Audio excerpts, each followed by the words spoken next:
I want to welcome everybody for being here this evening for our Israel Bonds reception honoring Gregg Weiss. I know it was not the best weather, but you know, a couple of weeks ago we started praying Mashiach HaRuach U'Morid HaGashem. Now they say we pray for rain in Israel, not here, but Rabbi Feldman. But we pray. Ooh, it's working again. Huh? It's another miracle. Every other sound miracle. So I'm saying, since you came to America, okay, we wanted to welcome you with Geshem. That's right. Okay, because we prayed for Geshem for you. Okay, so when are you leaving? Not on Next week. Okay, but package the Geshem, send it back so it's waiting for you when you get back. I remember a couple of years ago, it was storm every day in Florida, and I stood up and I said, from now on, today, we begin to ask for rain. And everybody says, no, we don't want more rain. We ask for rain over there, not here. Okay. So again, welcome everybody. I'd first like to introduce Mark Rubin, the Executive Director of Israel Bonds. Thank all of you for swimming here this evening. We appreciate it. I've been doing this for 35 years. It never happened before, but there's got to be a first time for everything. And I won't apologize for the rain because I can control a lot, but not the rain. I want to welcome everybody here today. And I know that I want to thank Rhonda and also Izzy for all the efforts that they made to bring out a huge crowd tonight. We were supposed to be a sellout, standing room only, but obviously the weather had another idea for us. So I want to thank you for braving the elements to come out here today. I have the distinct honor of introducing some of our dignitaries who are here today. I have the list, and I can't remember who I saw and didn't see, so I'm going to tell you who was planning to be here tonight, even if they didn't make it, so you should know that it was their intention to do it. So I'll start first with our honoree for tonight, the great Gregg Weiss, who will be on our list. I also want to recognize and welcome Congressman Jared Moskowitz, and Teresa Breyer, his Chief of Staff, the Honorable Dave Ehrenberg, our attorney, Dan Eisinger, Palm Beach County Public Defender, Amy Eisinger, and his wife, State Senator Matt Bernard. I don't see Matt here tonight, but I appreciate that he would have. State Representative Deborah Tendrich, School Board Member Virginia Savieto, Councilwoman Yvette Drucker, Palm Beach County City Council, Reverend Gerald Kisner, pastor of the historic Tabernacle Missionary Baptist Church, Palm Beach County DEC Chair Howard Richmond, the Honorable Ken Evans, former Democratic National Committee man, and Greg Glenn, Esquire. Also, I was told Leslie Schreiber, State Aide to Sheriff Rick Bradshaw, and Port Commissioner Dr. DeAndre Poole. So, those are your names. Thank you. Please, if you see any of those folks who didn't make it, tell them we recognize them and we appreciate that they would have been here if they could. I also want to take this moment to thank Judy Cohen and Carolyn Darvish for all of the work that they did to make this evening so special. And again, thank you for the call tree to bring so many people here tonight. Well, what can you do? So thank you. I turn it back now to Rabbi Simon.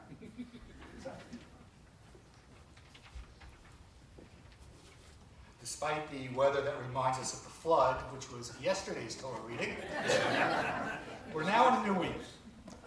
We're now going to read Parashat Lech Lecha. Lech Lecha is interesting, and very fitting for this evening, because God calls Abraham and tells him to leave his land, his father's land, and go to a place that I will show you. And later on, we're told, God tells Abraham to raise your eyes and look out from where you are to the north and south, to the east and west, for I give all the land that you see to you and to your offsprings forever. That is the beginning of the Jewish people's connection to the land of Israel, the land that God has promised us. But we know that if we walk around the streets, whether in Boynton Beach or anywhere, and we say, hey, we have a claim to Israel because God promised it to us, it's not going to get us very far. We know that despite God's promises, God also puts things in our hands. And therefore, it's our obligation to see that those promises made so long ago are fulfilled in our time. And there's different ways we can do it, but one of the ways is what we come here to do tonight, to support Israel Bonds. As you'll hear, the importance of Israel Bonds, what Israel Bonds does, but very briefly, it's very simple. Our commitment to Israel, our investment in Israel Bonds, helps to ensure that those promises that God made to us continue to be fulfilled. And certainly in a post-October 7th world, where we know that resilience and rebuilding takes a front step, this is certainly something we are called upon to do. So thank you for all coming out tonight. Thank you for your continued support of Israel and Israel Bonds. And we know that we can always count on that here at Temple Beth Kodesh, because it's always our honor and pleasure to support Israel Bonds. Thank you. So, Cantor Halpern, would you come forward to lead us in Tikva, and then followed by the Star Spangled Banner? Please rise.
Thank you, Cantor. Ladies and gentlemen, we have a lot of special guests here tonight, and one of them has come all the way from Israel to speak to us. I know many of you members of Temple Beth Kodesh have heard from him over this weekend, but he has some things that he wants to share with us. And to introduce Rabbi Leonid Feldman, I call on Norman Tappin. I'm over here. All the rain on the Thank you, Mark. Mark and I have been partners for 35 years, so, it is such a delight to be here at Temple Beth Kodesh to introduce my dear friend, and I think his trip from Miami probably was more difficult than from Israel, but anyway, Leonid Feldman has been a spiritual leader for thousands of congregants in South Florida for decades. He now lives in Israel, except when he's here at Temple Beth Kodesh. But anyway,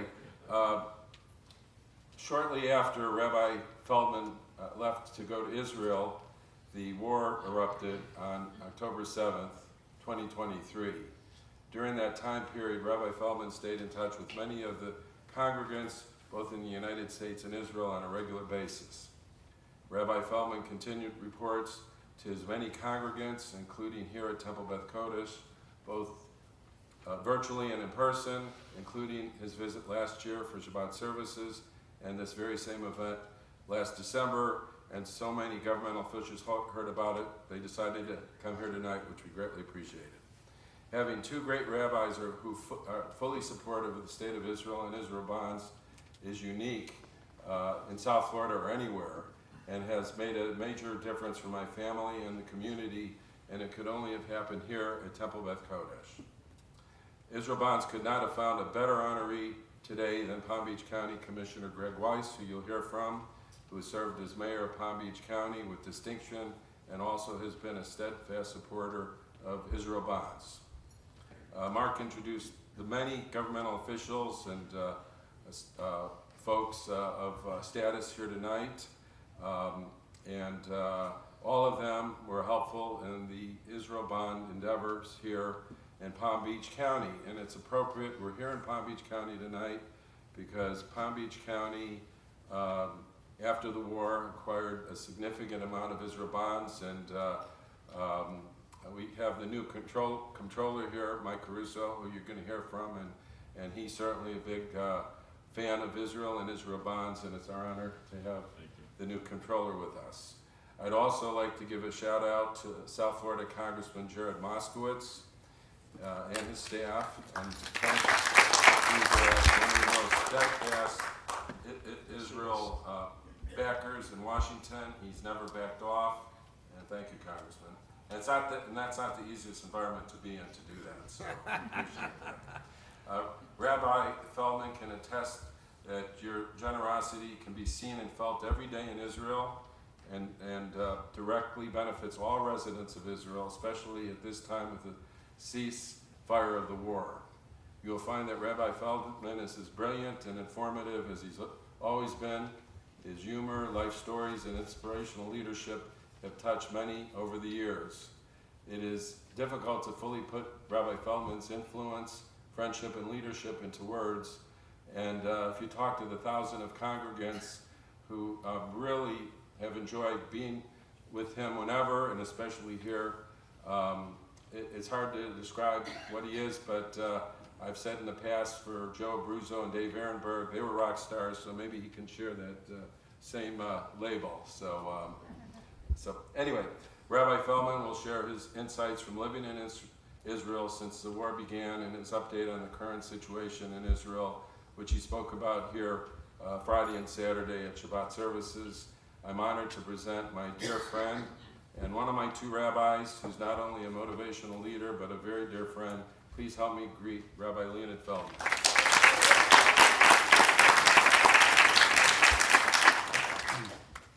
Thank you very much, Norman. So I want to go straight to the point. I discovered over the weekend that this is a very knowledgeable congregation, and you don't watch just CNN and Fox News or whatever else, but you go much deeper. So October 7th was the darkest day in Israel's history.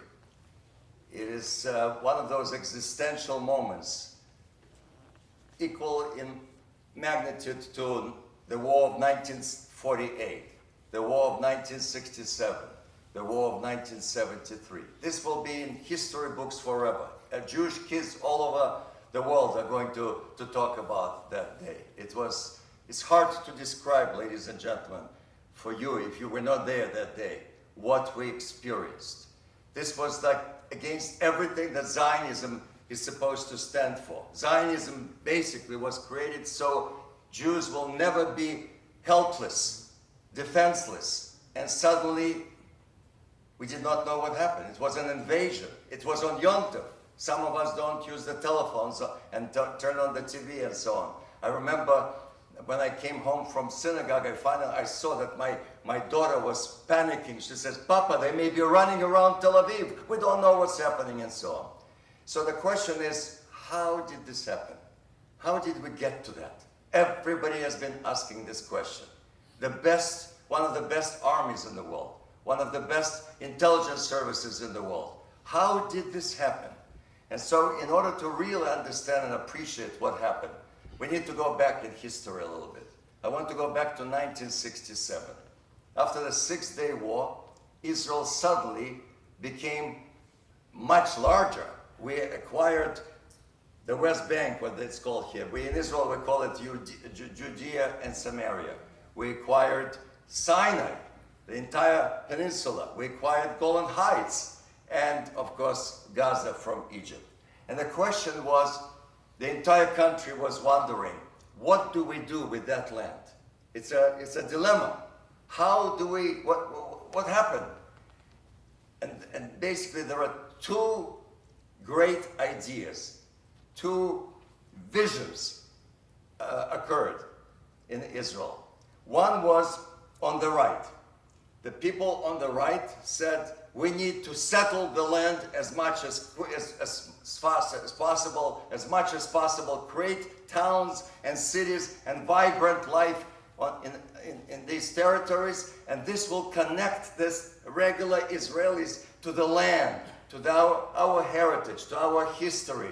They will feel part of the Jewish people. This is a very important way to create this connection to the land. This is our land. That was on the right. On the left, there was also, by the way, there was also on the right, there was the religious group. And they said, this is not just to connect our people to the history. It's actually fulfillment of prophecies. Remember, Isaiah, Jeremiah, Ezekiel, they all spoke about the fact that one day Jewish people will return and they will establish themselves and they will reestablish the Jewish state, and eventually one fulfillment of one of the prophecies will trigger the second one, and then the next one, and eventually we will have the Mashiach. This is a whole group of Israelis until today believe that holding on to the West Bank is going to bring Messiah one day. On the other hand, the left also had a dream, and they also were not less messianic, so to speak. They said the opposite. If we give back this land to our neighbors, they will accept us. They will make peace. Remember, Shalom Achshav, peace now, peace now. People were shouting all over. They will accept us, they will welcome us, and we will be welcomed to their family of nations. Because Jews, Israelis felt so isolated for so long. We were never really part of the neighbor. Remember, even Herzl spoke about this. Once we have a state, the whole world will respect us much more, and we will be much less, we will not be outcasts anymore. We will not be isolated. So these were the two powerful dreams. And then came the shattering of both of them.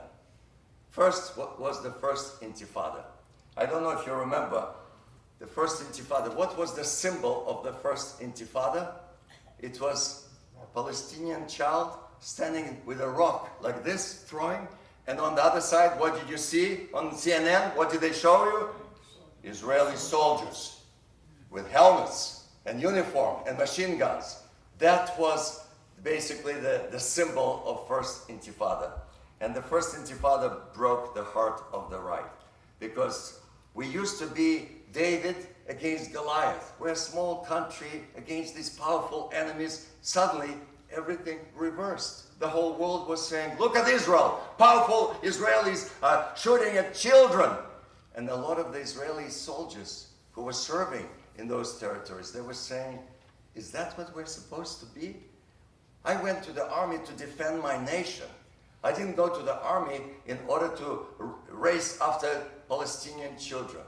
And so the dream of the land began to collapse. Holding on to the land does not help, does not solve the situation. So then came the second intifada in 2000. What was the symbol of second intifada? The buses. Suddenly, the buses were exploding left and right, all over the country. I actually was there during the second intifada. I stood up in my congregation and I said, when the family is in trouble, I remember every group canceled their trips. I stood up and I said, when the family is in pain, we don't run away.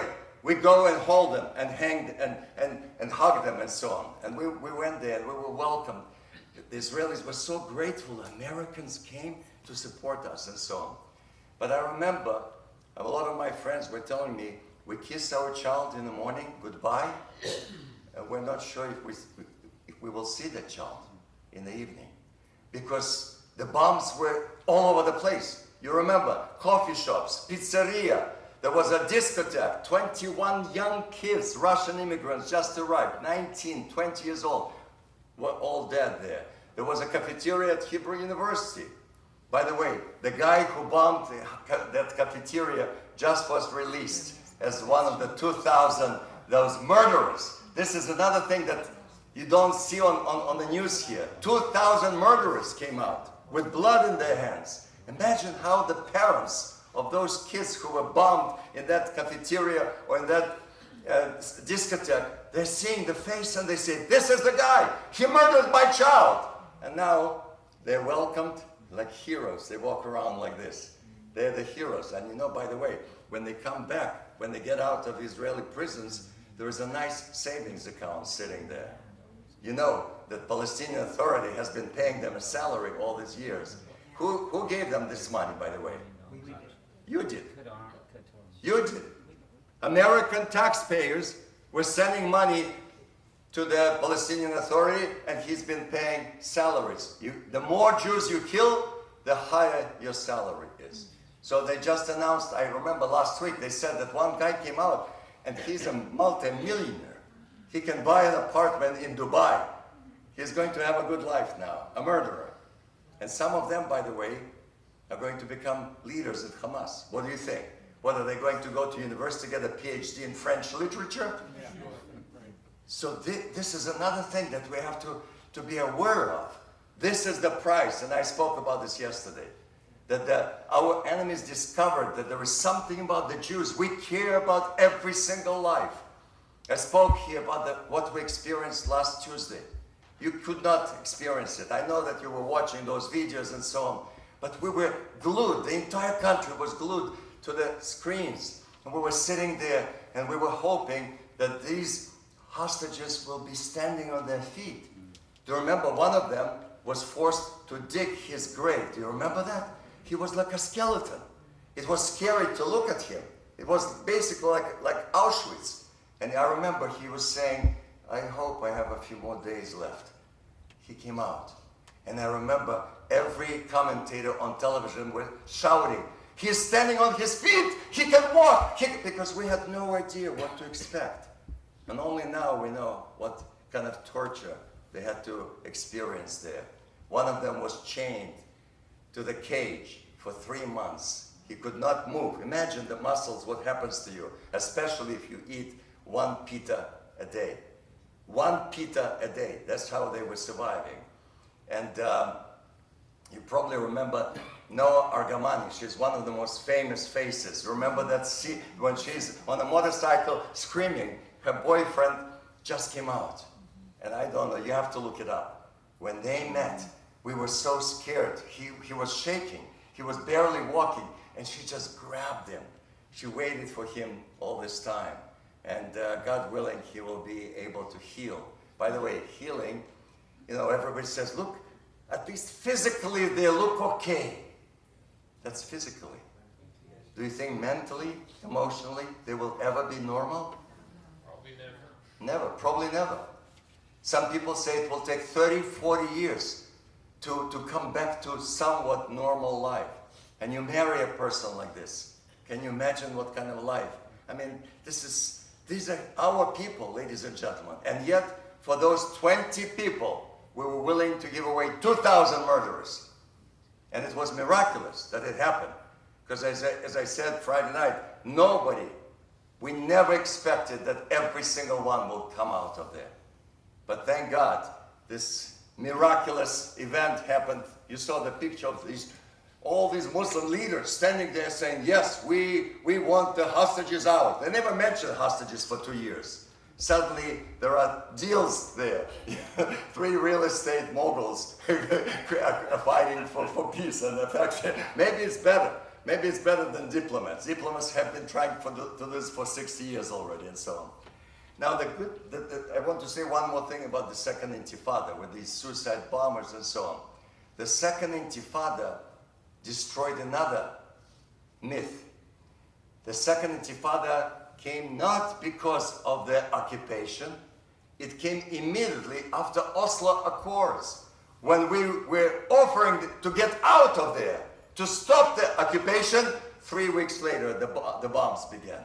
So we basically are stuck. The right, their dream was destroyed. The left, their dream was destroyed. What do we do? How do we deal with our neighbors? And then in 2005, exactly 20 years ago, Arik Sharon, you remember Ariel Sharon, the tiger, the lion, he was considered the father of the settlements. He said, you know what? We're not going to wait for them. We're going to just disengage. We'll come out of Gaza, let them do whatever they want. And he had an interesting theory. He says, you see, Gaza is not on the hills over Tel Aviv. So it's not dangerous. Who is going to, they're not going to threaten us. And 70% of Israelis agreed. It was a very painful experience because we had to forcefully take 8,800 people, children who were born there in Gaza. They had beautiful towns there. They have industries and so on. We had to pull them out. And until today, many of them have resentment and the pain that they carry for all these years. But 70% Israelis agreed, and it worked 20 years ago. However, here we are. Gaza is once again at the center of our story. So we left Gaza, but Gaza never left us. We're stuck again. And I know everybody's talking about the day after. What are we going to do now? The second stage of this agreement and so on. Our soldiers are very tired. Some of them went back and back and back to serve. I have neighbors, 2 neighbors. They're in unique, like very secret units and so on. And they invited me for scotch, and we were sitting there on Shabbat, and they were telling me, we cannot tell you everything, but we've been in Iran, we've been in Syria, we've been to Lebanon, we've been to all these places and so on. And they're very tired. Our army needs some time to heal. The soldiers need to heal. The families need to heal. We hear now about a lot of divorces. Imagine if you are a mother of 4 children and your husband goes away for 3 months, comes back for 3 days and goes back another for 2 months. There are the many cases where the wife says, I'm sorry. If you go once again, I'm going to divorce you. I cannot deal with this. There were stories how a soldier comes back home and the child does not want to come close to dad. The children don't understand this. My father abandoned me. And so the child runs away from the father and so on. So that's another group of people that will need to do a lot of healing and so on. So the situation is not simple. What gives me hope? On October 6th, we were divided family. We were divided nation. You remember that the nation was screaming. We were screaming at each other, demonstrations. However, on October 8th, we become united. When these young boys get into the tank, they don't ask, wait, who did you vote for last time? They are sitting next door, shoulder to shoulder, willing to die for each other. The unity of the Jewish people, this is what gives us hope, and I hope that we will not lose it. One final point.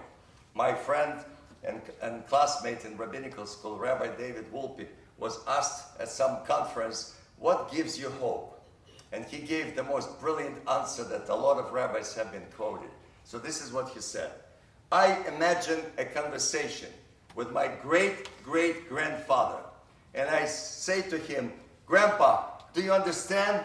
There is terrible things happening here on our campus at Harvard. What? You're a student at Harvard University? Yeah, but we have demonstrations every day against Israel. What? There is a state of Israel? Yes, it's true, but American government is threatening maybe they will stop giving us all the support, all billions of dollars that they promised us. He says, American government is giving billions of dollars to the state of Israel? And David Wolpe says, Grandpa is correct. We may have problems, but we're the luckiest generation of the Jewish people. And this is what we need to remember, ladies and gentlemen. With all the darkness, with all the issues that we're struggling with, our founders of our nation, of the state of Israel, they were very smart when they decided to choose the anthem of the state of Israel, Hatikva, hope. We don't give up hope. This is what we're famous for. Am Yisrael Chai.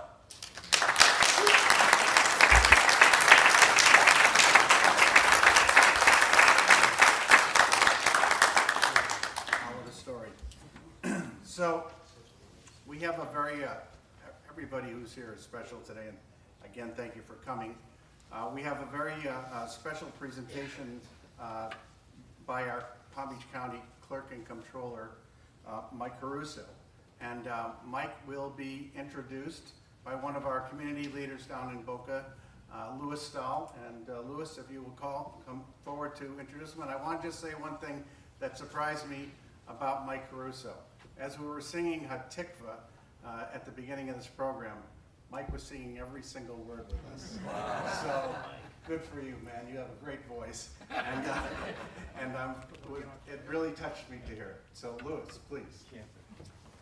Thank you. I am not a politician. We're simple engineers. My wife and I moved down here in 2014 because we fled New York City, specifically because the left was taking over. We came to Palm Beach County, and my wife said that if we want a voice, we have to have a seat at the table. So we have become civilian activists, thankfully on the political end. At one point we were unicorns. We were Republican Jews in New York City. We came down here and we're no longer unicorns. We're very strong, we're very, very active. I think most of the politicians that know me know that we have one solid idea in mind, and that's to keep America safe, to keep us Jews safe, and to support the state of Israel.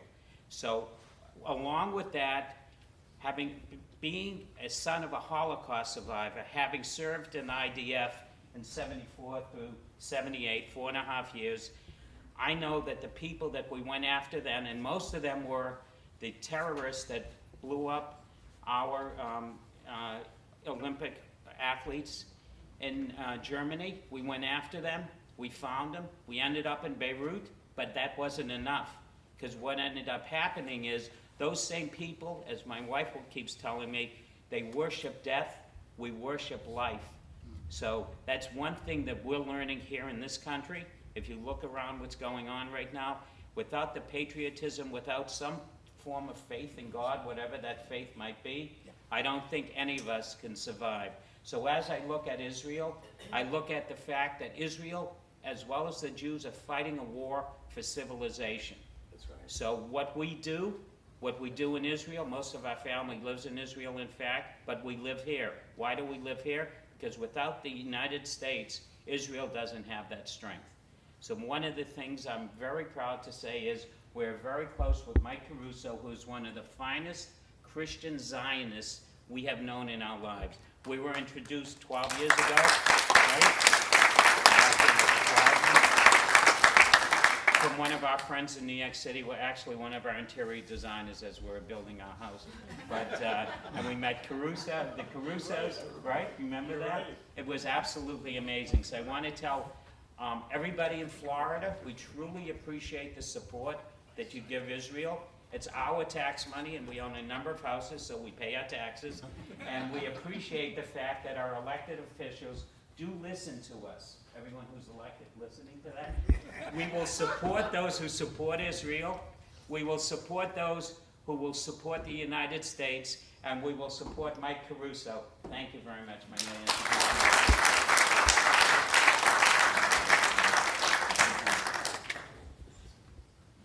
I love that man, and his beautiful bride down here, Helene. Wow, thank you, Louis. It's really special. And we did meet. We actually met over our interior designers, that's just crazy, right? Thank you, Rabbi Simon, wherever you are. There you are. And Rhonda and Izzy, our co-presidents. Thank you for the invite here. I've lived in Delray Beach for 40 years almost, and now I'm up in West Palm Beach. And that whole time, I never knew this beautiful synagogue was right among us. And there's Rhonda. So I'm glad you came in. You were outside earlier. I was worried about that. But I'm Mike Caruso. I'm your new Palm Beach County's Clerk of Court and Comptroller, and I am so excited to take on that role. I got to give a shout out to the governor who put me in that position. I was sitting by the pool one day and with my wife, and I'm reading a book, and I'm retired. And wondering, I had heard rumor in the newspaper that I was going to be the next clerk of court, etc. You probably read about it in the Post or the Sentinel, something like that. And I'm sitting there, and it's 3 o'clock, and I know that Joe Abruzzo, a friend of mine, he resigns at midnight, 11:59. So I knew the seat can't go vacant. A constitutional seat cannot go vacant. So at 3 o'clock, I turned to my wife. I said, honey, I guess we're not getting a call from the governor. I said, why don't we, let's plan a vacation, right? We'll make lemonade out of this. And 10 minutes later, so for 10 minutes, I sat there and went, okay, I can deal with this. This is good. We'll just retire, we'll travel the world, we'll enjoy each other and life. And 10 minutes later, I get a call from the governor. Mike, it's Ron. And I said, yes, Governor, how can I help you? And he says, I'm appointing you to be the Palm Beach County's next clerk of court and comptroller. And I said, well, Governor, when do I start? He says, you get sworn in at midnight. Glad I'm in town. And I said, yeah, but Governor, when do I start? He says, you start at midnight. And there we were, I was being sworn in at midnight by Chief Judge Kelly. But for the past 7 years, I served as your state representative for House Districts 87 and 89, which included Boca Raton, Delray Beach, Boynton Beach, all the way up the coastline to Juno Beach and Jupiter. And it was an honor to do so. During my time in the Florida legislature, I had a strong focus on anti-Semitism. If you remember 7 years ago, it was bad. It's still bad, but it's not as bad. I also went up there with the purpose of fixing the addiction recovery industry. It was just something that was running rampant. We were the epicenter of drug addiction recovery, and it wasn't pretty. It was more people were dying than being helped. Tort reform to bring down insurance rates, getting rid of commercial lease sales tax, that sort of thing. But most importantly, I went up there and to fight anti-Semitism, to do something about this rampant attack on Jews throughout our state in Florida. And my inspiration right there, my beautiful wife Tracy, give her a hand, because if it wasn't for her, I never would have made it up there to Tallahassee, and I never would have had that focus, that realization. I could tell you stories about. I'll tell you a story. Do I have time, Rabbi? Sure. Okay, thank you. Wait, hold on. Shabbos doesn't start. Thank you, Rabbi. We're in Delray Beach. We're looking at a home on the ocean, and we walk in the back, and we're walking through the house, and we go, we love it. And I turn to Tracy. I said, let's get this, and And so we walk out to the beach, and on the way back from the beach, I turned to the realtor and I said, we're gonna take it. How much do you wanna offer? Full price. We love it. And he says, great, we'll go inside, we'll write it up, blah, blah, blah. On the way inside, 30 steps later, he says, you'll be happy to know there's no GD Jews and effing, black people. And I went, wow. I got to, we'll call this guy Joe. Joe, I need to reintroduce you to my wife, Tracy Stein Caruso. Okay. Oh, I didn't mean it. Oh, hell, yeah, you did. I said, you're going to call your broker, and we're going to buy this house. And you're going to call your broker and explain to him why you're not getting a commission on it. Ooh. And that was almost 12 years ago. And that was my first big gulp of anti-Semitism. But so I went up to Tallahassee. We got some things done up there. When you have a purpose and you're on a mission, you get things done. And nothing was going to stop me. And I wrote and passed legislation to clamp down on anti-Semitism in our schools, K through college, kindergarten through college. And when it flared up at FAU or it flared up at University of Florida, we shut those activities down immediately because of the new law that passed that we got through. We established the federal definition of anti-Semitism in our Florida statutes. That was another bill I passed. We placed Holocaust education in our school curriculum. Now, every single week, every single child of the state of Florida in November has to study the Holocaust for 5 days. And I think that was a great thing. And then the next year, when I found out that the counties were kind of skirting it, saying that Holocaust education was all of a sudden some bad things happened to some good people, and it shouldn't happen again. And that was the extent of their education, the Holocaust program. We tightened it up. We actually wrote the curriculum for them. And now they really learn what's going on. And we created the authority and obtained the funding for a Holocaust memorial in Tallahassee. And that's been built. It exists. It's right across from the Capitol. And I'm proud to have had a small part in that. And we got yes, and it's beautiful too. It's absolutely beautiful, and it's going to get visited by every child that visits Tallahassee in the state of Florida. That's a great thing. And lastly, we passed HB 269, and Rabbi Simon wanted me to speak on this. HB 269 is anti-Semitism as a hate crime, and what it did is it was a bill that made acts of anti-Semitism a hate crime, punishable as a felony, subject to 5 years in prison. And some of the acts, you think, well, the big stuff, right? But how about the little stuff? The little stuff that your 5-year-old, sits there and says, why do they not like us, Daddy? That sort of thing. Like throwing anti-Semitic leaflets on driveways and lawns.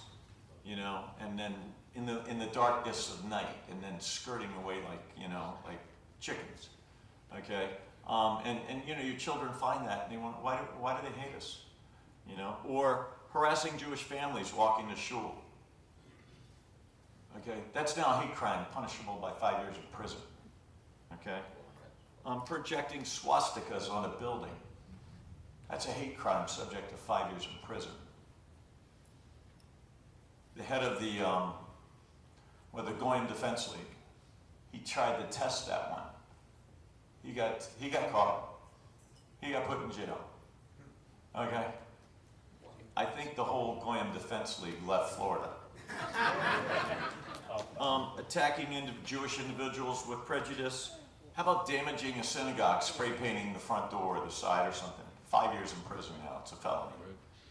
And that's what it should be. And I was so... In addition to that, no longer are we going to put up with this in Florida. And we shouldn't have to put up with it anywhere in our country or anywhere in the world. That's right. But as a state legislator, I could only help Florida. And we'll leave it up to Congressman Moskowitz to take care of the rest of the country. You know, I was also proud to bring millions of dollars through the appropriation process to Jewish organizations throughout the state of Florida. And I also brought about $50 million from the state of Florida for Jewish day school security. So, you know, pretty soon we're talking a little bit of money here.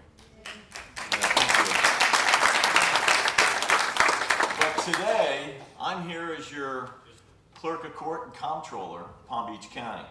And it's a constitutional office. I'm a constitutional officer.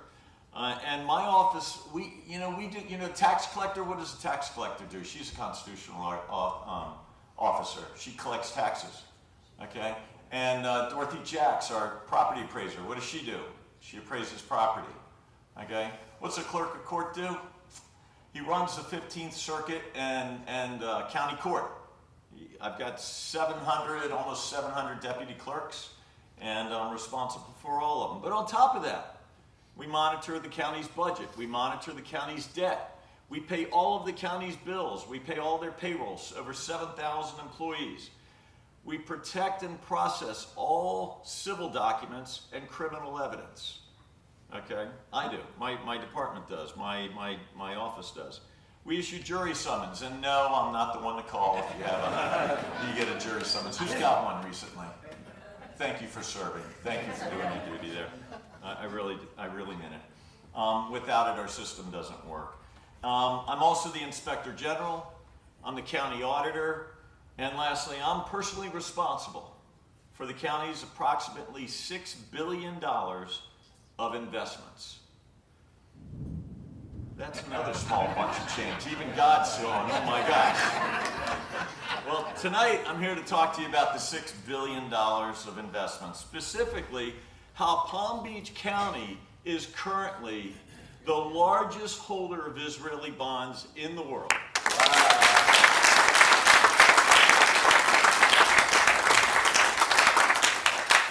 Prior to last week, I had a limitation that no greater than 15% of our portfolio could be invested in Israeli bonds. Okay? And within this restriction, the county currently owns $710 million worth of Israeli bonds. But as of last week, the county commissioners, with the leadership of our commissioner, Gregg Weiss, you give him a hand, he passed a temporary increase of that limitation from 15% to 18%. And that being said, we face some challenges. One particular challenge involves a lawsuit filed by John Doe, Jane Doe, and John Doe 2 against Joe Abruzzo, okay, in May of 2024, okay? But in May of 2025, it was dismissed by our courts, thank God, okay? Then earlier this month, another lawsuit alleging the exact same facts. In fact, it was the exact same lawsuit with my name inserted on it, okay, instead of Joe's, was filed against myself as clerk of court and comptroller, okay? So we're under a lawsuit right now.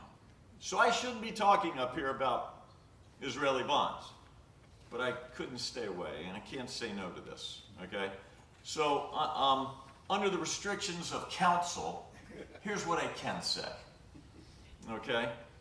As clerk and comptroller, I plan to follow state statutes as well as the county's investment policy for all investment purchases. We follow our pecuniary objectives of safety, liquidity, and market rate of return as our guidance to our investment decisions. When it comes to Israeli bonds, fortunately, they are investment grade. Their purchases are relatively short-term in nature and maturity, including 2- and 3-year notes. They have no mark-to-market risk, and they return about 55 basis points and 102 basis points more than 2- and 3-year treasuries, respectively. Which comes to approximately an additional $10 million of incremental earnings last fiscal year over and above a similar investment in CDs or U.S. Treasuries. So what does this mean for the future of Palm Beach County and Israeli bonds? Well, within the next week, I intend to close out on the purchase of another $65 million of bonds to bring our total bond ownership to $775 million.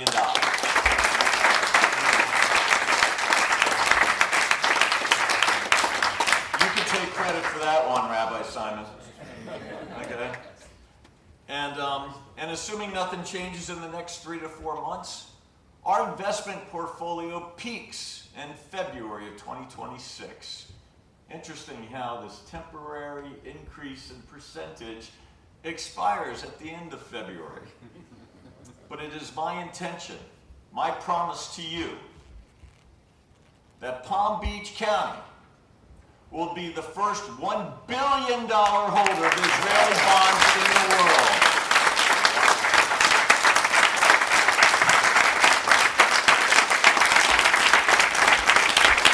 That's all I'm allowed to say. May God bless you.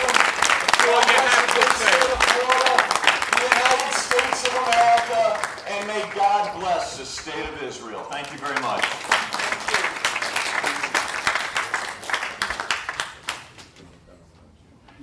Now we get Mark to donate his commissions on that. Absolutely. Every penny of commission, I promise, I don't put the commissions up. Wow, Mike, you just blew us away. Thank you so much for your leadership and your support. It's remarkable and it is appreciated, and thank you. So, the beat goes on, and so does the rain.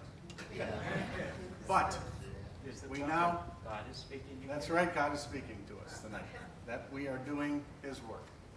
And our next part of our program today, we are going to be honoring the terrific County Commissioner Gregg Weiss, who as chairman of the investment committee, Mike, you stole my thunder,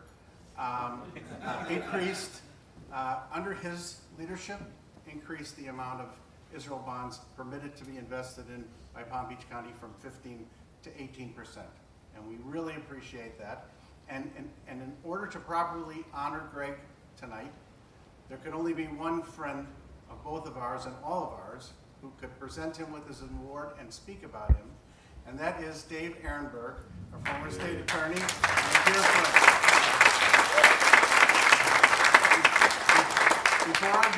Before I give the mic to Dave, I want to say that the legislation that permitted Palm Beach County to invest in Israel bonds back in 2008 at the origin was made and written by Dave Ehrenberg, who was then a local state senator from our community. So Dave.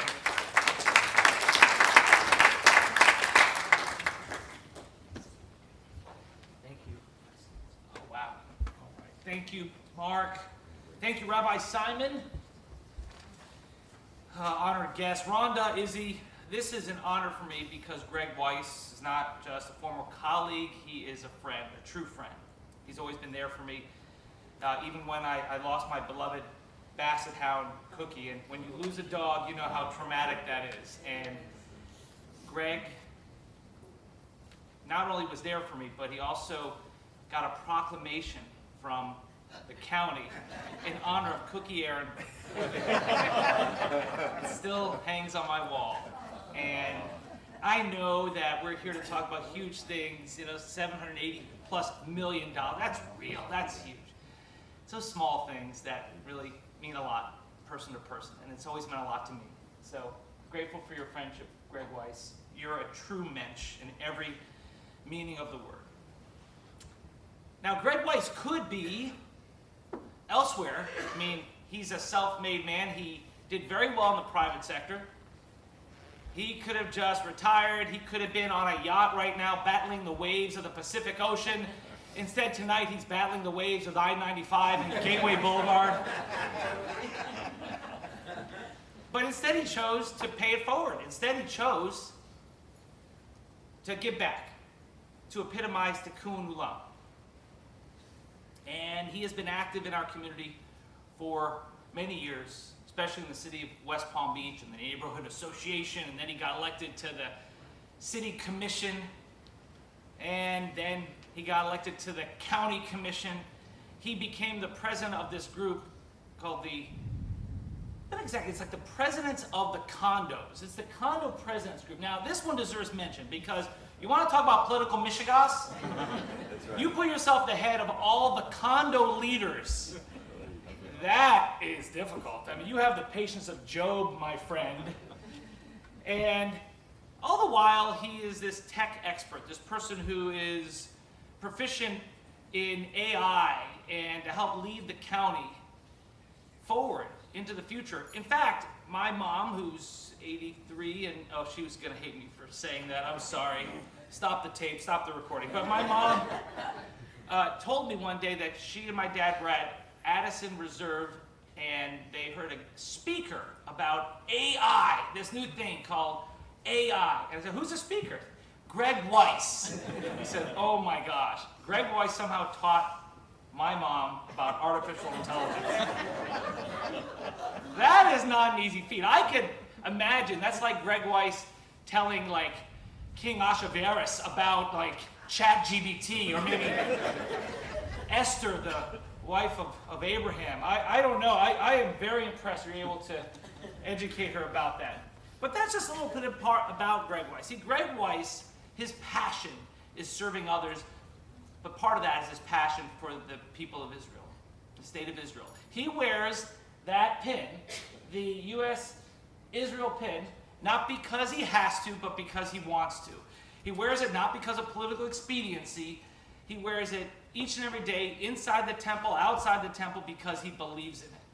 And after October 7th, it was his calling to let people know that he was not going to shy away from his support of Israel. We've been disappointed by too many Jewish politicians, and especially Jewish actors and celebrities on that. Natalie Portman released a statement after the release of the hostages. I was very pleased with the statement, and she said, wow, she finally said, she's from Jerusalem. She said Jerusalem twice, never once mentioned Israel. But that's where we are. We're like, okay, we're happy that at least a celebrity is acknowledging that they're Jewish, but supporting Israel, well, they don't want to be canceled by the folks of Hollywood. That's right. So it means a lot when Gregg Weiss is out there leading the way in our community. It's another reason why we live here in Palm Beach County. It's because we don't have that same fear of anti-Semitism and hate that we see in other places around the country. I know it exists, but because we have leaders like Gregg Weiss, we're able to overcome it, to win these battles. Just as another aside, we had Matisyahu come to our community on Sunfest. Matisyahu is a 40-something-year-old American-Israeli rapper, reggae singer, and I was there at Sunfest and with my friend Todd Von Laren, and we ran into Gregg Weiss. He's this county mayor at the time, and yet he was volunteering. That's the kind of guy he is. He's not looking for any pomp and circumstance. He was there with a walkie-talkie, he was volunteering. And we asked Gregg, do you think you can get us to meet Matisyahu? He took us back behind the ropes to meet Matisyahu. And he was there himself.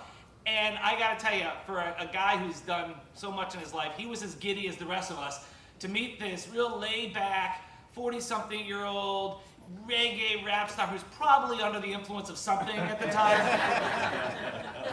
He was. But we still have the pictures of this day, wide-eyed, the three Jewish elected appointed officials with Matisyahu. But that's who he is. He's a man of the people. He leads with his heart. And that's what we need to lead us out of this, to lead Palm Beach County to be the #1 county, Mike, correct? To be the #1 county in the world, more than LA, New York, anywhere else. And New York's going in the opposite direction, to invest in Israeli bonds. And when the previous county clerk was under threats, was being sued, as Mike said, Joe Abruzzo, and in court, I know this is going to shock you, but the same people who march in our streets wearing masks to globalize Intifada, because I know the courage to show their faces are the same ones filing an anonymous lawsuit under John and Jane Doe. That's right. The equivalent of wearing a mask inside of a courtroom, afraid to show their true identity. Well, we've been winning every step of the way. The county has not backed down. With Gregg as the head of the investment committee, we have increased our donations. And when Joe Abruzzo, our not donations, investments, correct. It's not just good policy, it's good for the county. It's good for the pocketbook of the county. But when Joe Abruzzo was nominated to be county administrator, to become the most powerful appointed official in the county, there was a movement against him. The Israel haters, the Jew haters were pushing hard against him. And Gregg Weiss thought about where he would be on that. And as soon as he saw who was against Joe Abruzzo, he announced his support for Joe Abruzzo. And in a 4-3 vote, Joe Abruzzo became the county administrator. Thank you. Thank you, Gregg Weiss. So I just leave it here that I am so grateful that with all the people out there, the leaders, so-called leaders who are afraid of their own shadow when it comes to supporting Israel, that there are still the Gregg Weisses of the world to stand strong, to stand with us tonight.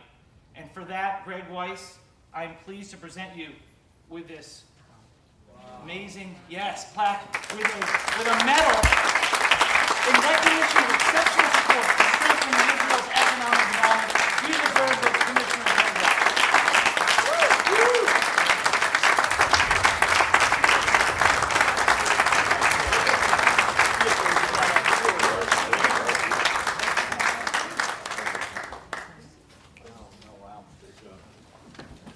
So, first off, thank you all for braving this weather to be here tonight. It means a lot to me to have you all here for this. I want to thank my friends, Dave. So I have to tell you something, and Dave didn't share this with you.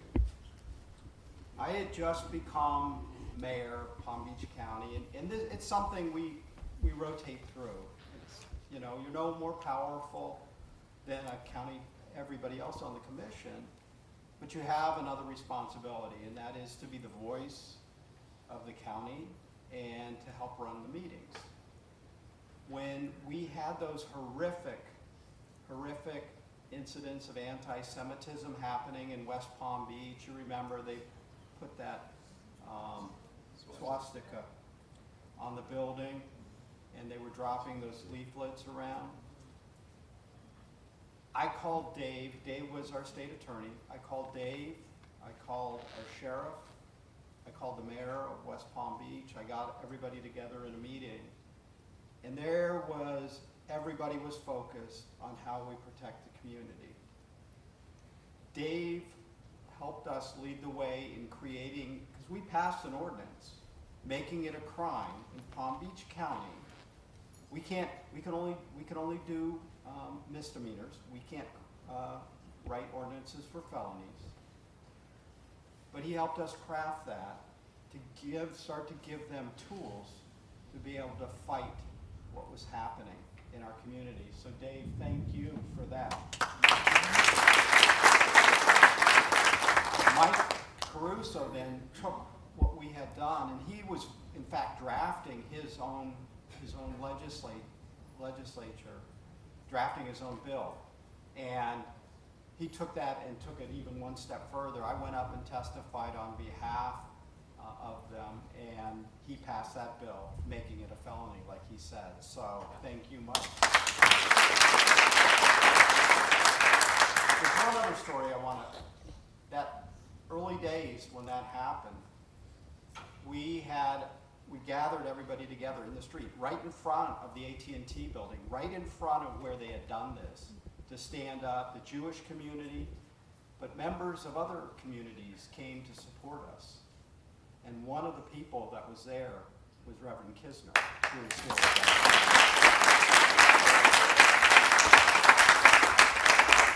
today. The Jewish and the black community have very deep relationship. We both suffered enslavement. We both suffered discrimination. And we can never let anything come between us.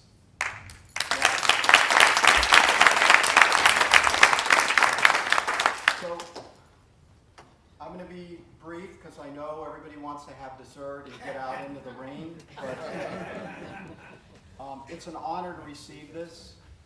But this isn't about me. It's about you. It's about trying to do what's right for our community. And Israel Bonds returns a better investment than other instruments that we have. It's the right thing to do. It's the right thing to do for us. It's the right thing to do for the people of Israel. But it's the right thing to do as fiduciaries for Palm Beach County. And so, as the chair of the Investment Policy Committee, it has been my honor to be able to propose this. We originally, I think our original limit was what? About 7 or 8%. Then we took it up to 10. Then we took it up to 15. And now we have temporarily raised it to 18. And we're gonna do very well. So thank you, Mark. Thank you for your folks. We appreciate being able to make a really good investment. And then one quick story. So recently we all celebrated, for those who celebrate, the high holidays, right? And so I belong to Temple Israel in West Palm Beach. And it was Yom Kippur, and so we have a program at our synagogue. So after we have our service, we then sit around and have presentations. And there was discussion going on about being Jewish in Palm Beach County. And so I was telling our congregation about what we have done as holders of Israel Bond. And so I was telling that, and I said, you know, we are the largest holder of Israeli bonds in the world. Well, when people heard me say that, I was looking around and people are getting these funny looks. So last night we had a gathering in my house, and some of my fellow congregants were like, you know, we finally realized what you were saying. We thought you said you were the biggest holder of Israeli bonds. And they're like, are you supposed to be sharing that? Isn't that a security risk? I don't think we're supposed to know this. And they were very nervous. And then they finally figured out that I said Israel bonds. We're not bombs. So Palm Beach County does not, regardless of what anybody thinks, we do not hold Israel bombs. So that's for Israel, and that's for the Department of Defense to take care of. But we'll take care of holding the world's largest holder of Israel bonds.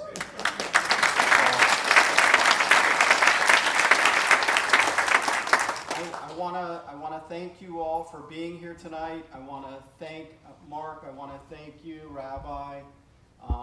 Thank you, Rabbi.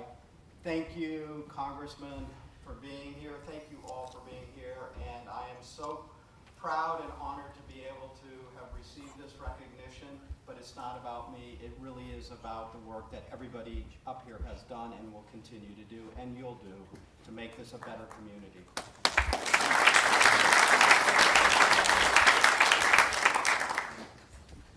Well, this was some evening.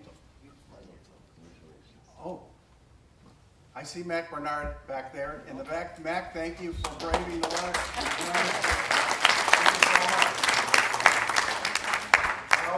I also want to thank Fred Hadley for his incredible videography work that he does. He and his friend Melissa do this every single time. He loves all the politicians up here, and we love him as well. So thank you so much. So thank you, Fred. So, ladies and gentlemen, thank you for braving the elements. The lights stayed on. Amen to that. Poo, poo, poo, right? And thank you for being here. Please join us for dessert. We've got a lot of dessert here because we expected twice the people, so not your way. Thank you so much. Good evening, and we will be around to sell bonds and to talk to you every regular night after the event. Thank you so much. Good night. Yes, I am. 1, 2, 3 again and again. Okay. Thank you. Anybody else? Greg, Any other hold shots? that up. Yeah. That's beautiful. It's Congressman. Thank you for coming all this way. Such a